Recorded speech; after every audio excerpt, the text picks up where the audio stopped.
Welcome to this week's virtual Drasha. This week we have the incredible privilege to be Parsha Shmini, and the Parsha details the moving, exciting, and beautiful consecration of the Mishkan. It was on that 8th day when the official baton of spiritual leadership in the Mishkan transfers over from Moshe to Aaron. As Rashi points out, during the 7 days, we'll call 7 days of inauguration.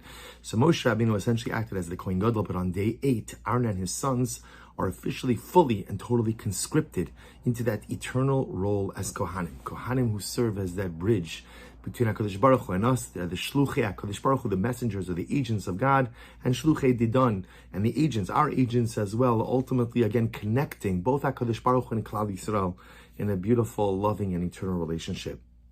But of course, a day that was supposed to be marked by so much simcha, by so much happiness, by so much celebration, was marred by a terrible tragedy. The Torah tells us, this is in Perek Yud, chapter 10, verse 1, Pasuk Aleph, Vayichu b'nei Aaron, Nadav v'Avihu ish machtaso. The two sons of Aaron, Nadav and Avihu, each take their machta. Machta is like a fire pan. It was essentially like a small shovel that was held in hand, and you would put coals and ketores and incense on it. They brought their machta, vayitnu bahen eish, they put fire on it, vayasimu aleh ketores, they put incense on it, vayakrivu lifnei Hashem ish zara shelo tziva osam. And they sacrificed before HaKadosh Baruch Hu, literally translated an alien fire that God did not command them to offer. And the divine repercussion, punishment, justice is swift and intense. A fire came forth from before God. Nadav and Avihu were consumed by and they died before HaKadosh Baruch Hu. And it's interesting to note that there is an incredible amount of controversy amongst the commentaries, amongst the Mefarshim, about what exactly did Nadav and Avihu do.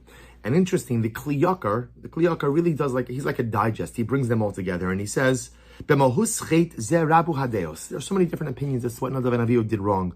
Some say, they were inebriated, they drank wine. The proof to that is immediately afterwards, Hashem speaks to Aaron and gives the prohibition to drink wine while doing the temple service. Others say that they walked into the Mishkan without washing their hands and feet, which is a prerequisite for temple service. Others say they weren't wearing all of the proper Kohanic vestments. Others say they refused to marry. Nadav and Avihu refused to marry and tried to establish a family. Yet others explain Shaharu halacha b'fnei Moshe Rabban, that they paskind halacha. They decided matters of Jewish law in the presence of Moshe, who obviously again was their senior, not only biologically, right, not only by age, but ultimately by wisdom. Others say that they would walk around and they would say, when are Moshe and Aaron going to die already?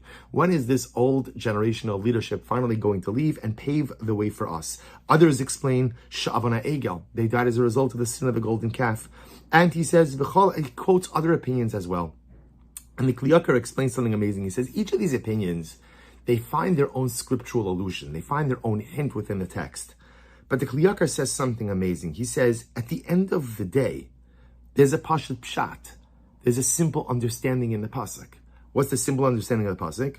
Vayakrivu lifnei Hashem eish zara shelo tziva Hashem asal tziva osam. On the most basic level, the Kli Yakar says there's a pashut pshat. The simple meaning, or the simple infraction, the simple sin, is they brought an unsanctioned incense offering. They brought ketores that they were not supposed to bring. And the Kli Yakar says something amazing. He says, Shema mino shelo haya bahem chet acher ki imzeh. The Kli Yakar says, we're going to go with the pashut pshat. We're going to go with the simple understanding of the pasuk. It's not wine, and it's not halacha, and it's not Kohanic clothing, and it's not failure to marry. Again, the pasuk tells us they brought a fire offering, they brought an incense offering that they were not commanded to bring. Shema mino shelo haya bahem chet acher ki imzeh. The only sin they committed is the one mentioned in the pasuk. And I was very taken by this Kli Yakar. Even at first glance, again, it's great because it's a digest that brings in everything.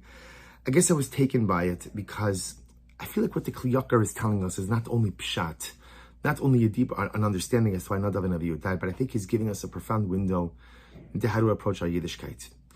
Sometimes we get so caught up in the whys, and sometimes we get so caught up like, why did this happen? Why did that happen?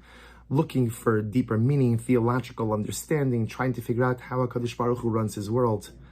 And maybe what the Kli Yakar is saying is sometimes what you just need to do is lean into it. What you just need to do is give yourself over to HaKadosh Baruch Hu. There's a Pasha Pshat. Things happen in this world, and often we can't or won't understand the whys of it. There's a deeper meaning to everything that unfolds because the HaKadosh Baruch Hu runs a beautiful yet incredibly complex world. There is nothing that is random. There is nothing that is happenstance. There is nothing that is without deeper meaning or deeper purpose. But a lot of times in life, I don't know it. So I could spend all of my time trying to figure out why HaKadosh Baruch Hu does this. Why did this happen? Why did that happen? Or I could take what's occurred, embrace it, accept that this is the reality, and lean into it. But what leaning into it means is effectively giving yourself over to HaKadosh Baruch Hu. Saying, Ribono Shel Olam, I love you, and I know that you love me, but I do not understand how you run your world.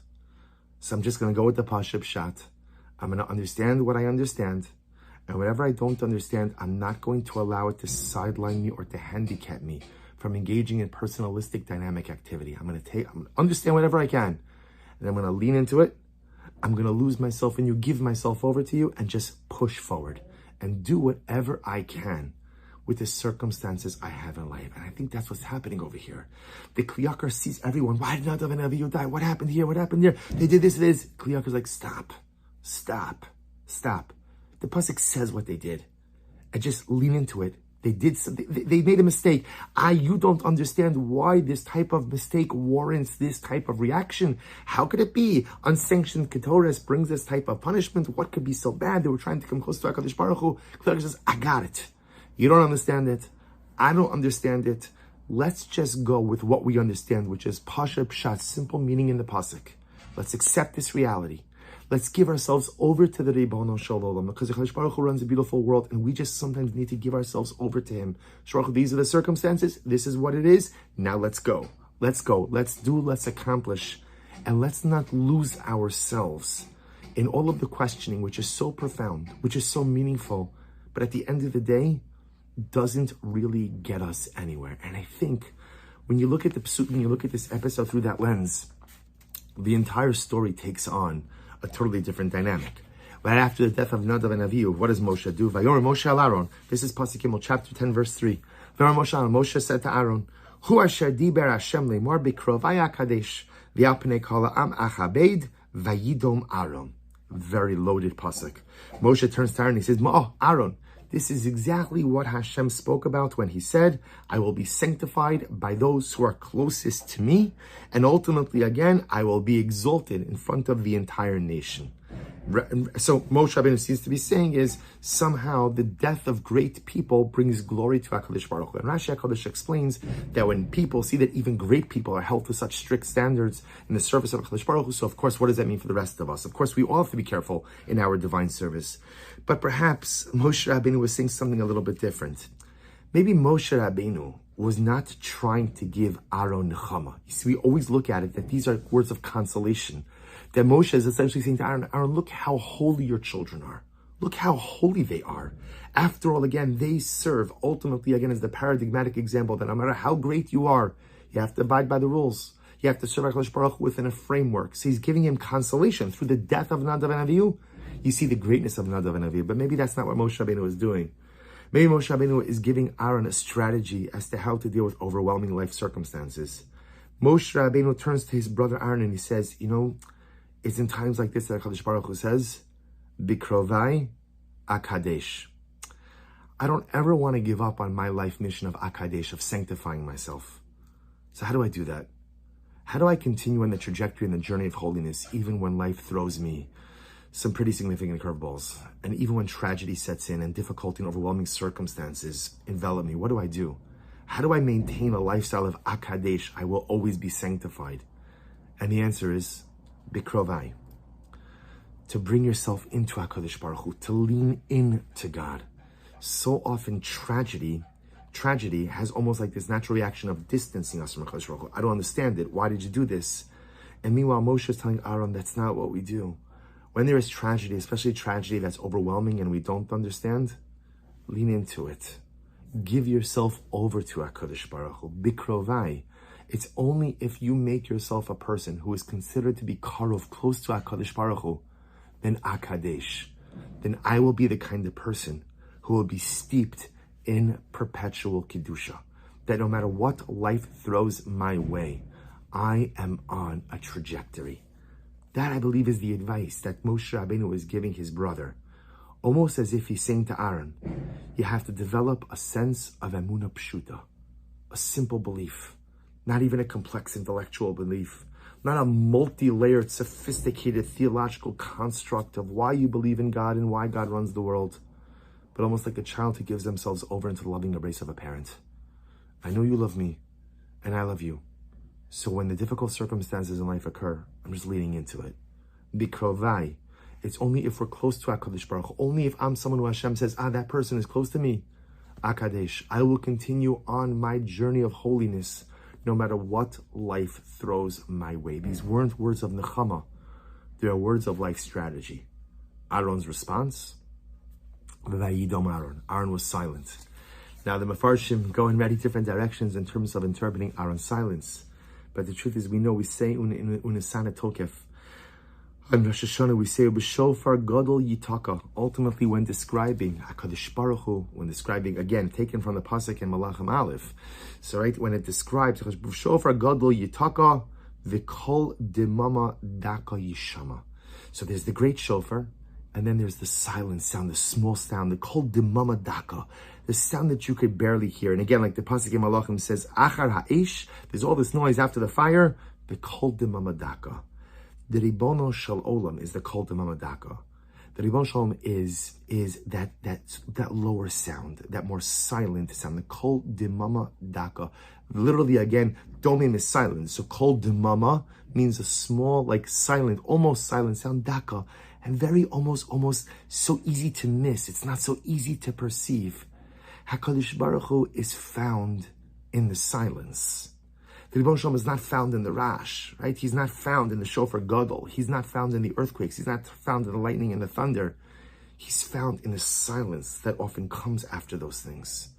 The Ribono Shel Olam often exists in the silence. And Vayidom Aaron is Aaron giving himself over to the Kol Demama Daka. Aaron is giving himself over to HaKadosh Baruch Hu. Ribono Shel Olam, I have to bury my two children. And I don't have the words, and I don't have the strength, and I don't have the understanding. So I'm going to take the advice of my little brother. I'm going to heed the advice of Moshe. And I'm going to go ahead and lean into you. Vayidom Aaron. Aaron was silent.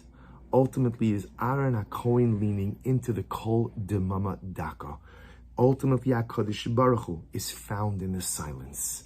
The Ribono Shel Olam is found when you give yourself over to Him. In those moments, when it is so easy to be overwhelmed, when it is so easy to be overtaken, and I say, you know what, I'm not going to have the answers, but I give myself over to you, HaKadosh Baruch Hu.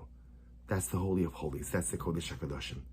So it turns out that this story, which really is a tragic narrative that should have been, right on a day that should have been filled with so much simcha, there was so much loss. But yet it is in these very psukim that HaKadosh Baruch Hu is teaching us how to deal with adversity. How to deal with adversity. Kli Yakar, Pasha Pshat. Know when to question, and then know when your questioning is really an exercise in futility because I'm just not going to understand it. And in those moments, just take Pasha Pshat. And in those moments, recognize that the one thing you can do is to give yourself over to HaKadosh Baruch Hu. Moshe says to Aaron, Bikrovai Akadesh. If you want to keep going, if you want a life of Kedusha, if you want Akadesh, Bikrovai. You have to find a way to be close to HaKadosh Baruch Hu. And Aaron, after hearing everything, hearing the Kli Yakar, so to speak, hearing Moshe Rabbeinu, Vayidom Aaron. God is found in the silence, the Kol Demama Daka. That's when Aaron HaKohen gives himself over to HaKadosh Baruch Hu. And the act of giving yourself over doesn't mean that there's no ishtadlus, that there's no effort. The act of giving myself over is, of course, I'm going to keep on working, keep on toiling, keep on trying. And by the way, I can still be searching for answers as well. But I'm not going to allow the absence of answers or the trauma or tragedy of life to derail me. Instead, when I encounter those situations that are so overwhelming that I can't understand, I'm going to go with Pasha Pshat. I'm going to lean into HaKadosh Baruch Hu. I'm giving myself over to Ribono Shel Olam. I'm with you. Bikrovai. I'm going to be close because HaKadosh, because I want to continue on. You know, I remember as a young boy, I used to learn during the summers with my grandfather, Zichron Livracha, a survivor, and was a true role model for me in many ways. And I remember we used to learn Mishnayos, and I was a little boy, I'd get to a question, and I'd ask my Zayda, why is it like this? And he would always give the same answer. He'd always would say, Shteit in the Torah. This is what it says in the Torah. And I remember as a kid thinking to myself, he probably just doesn't know the answer. And then as I got older, I realized that this survivor was teaching me the lesson of the Kli Yakar, the lesson of Moshe, and the lesson of Aaron. There's sometimes that where we think that as we become more evolved or more complex or more, or smarter, we delve into the intellectual underpinnings of everything. But truth is, it's a little bit just the opposite. I think the older I get and the more complex I get, the more simple I want to become. And sometimes the greatest thing you could do in this world is Vayidom Aaron, is Shteit in the Torah. The greatest thing you could do is lean into HaKadosh Baruch Hu. Ribono Shel Olam, I don't understand your world, and I don't understand what you do, but I'm not going to let that lack of understanding paralyze me. Instead, what am I going to do? Pashup Pshat. Bikrovai Akadesh. I want a life of Kedusha, so I'm just going to be whole. I'm going to be attached to you. That's what I'm going to do. I'm going to live a life of Vayidom Aaron, of Fadni HaKadosh Baruch Hu in the silence. I'm going to walk around with my questions, but I'm not going to allow those questions or the lack of answers to paralyze me or to define me. I'm going to keep on striving, keep on growing, keep on doing, and waiting for that great day when Eliyahu HaNavi comes, when Mashiach comes, and we will finally have all of the answers to our personal questions, to our national questions, and may we be Zocha Mirat Hashem to arrive at that great day. Wishing everyone a good Erev Shabbos and a beautiful Shabbos Kodesh.